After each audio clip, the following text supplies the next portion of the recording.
আমাদের আদি পিতাও নবী, জাতির পিতাও নবী। আরে নবীর রক্ত আমাদের শরীরে প্রবাহিত। আরে নবীর রক্ত গায়ে নিয়ে তো আর বাতিলের সামনে মাথা নত করতে পারি না।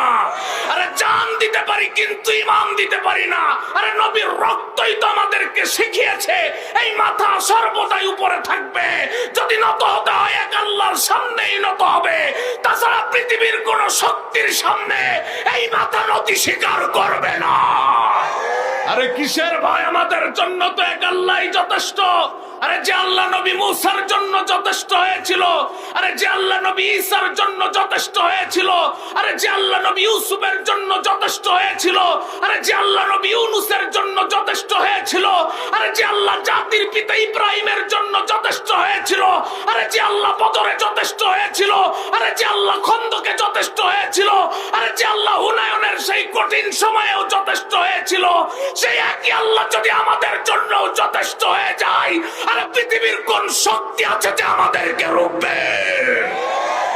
এই দিন প্রতিষ্ঠার আন্দোলন সাহাবারা কিভাবে করেছিল, কয়টা দৃষ্টান্ত দিলে আপনাদের বিবেক জাগ্রত হবে।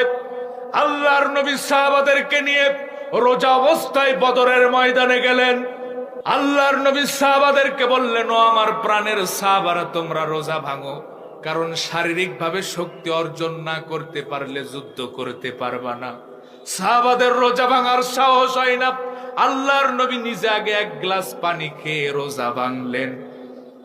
খন্দকের ময়দানে সাহাবারা খন্দক খনন করছে, নামাজের ওয়াক্ত চলে এসেছে, সাহাবারা নামাজের জন্য প্রস্তুত হচ্ছেন। আল্লাহর নবী বললেন, ও আমার প্রাণের সাহাবারা, নামাজ ছাড়ো, আগে খন্দক খনন করো। আল্লাহর নবী যুদ্ধের ময়দানে যাচ্ছেন। একজন মহিলা সাহাবা তার কোলের সন্তানকে নিয়ে বলছেন, ইয়া রাসূলুল্লাহ, ইয়া হাবিবাল্লাহ, আমার কোলের সন্তানটাকে যুদ্ধের ময়দানে নিয়ে যান। আল্লাহর নবী বললেন, ও মহিলা, তোমার কি মাথা নষ্ট হয়ে গিয়েছে নাকি? যুদ্ধের ময়দানটা কি খেলার মাঠ নাকি যে তোমার কোলের সন্তানকে নিয়ে যেতে বলছো?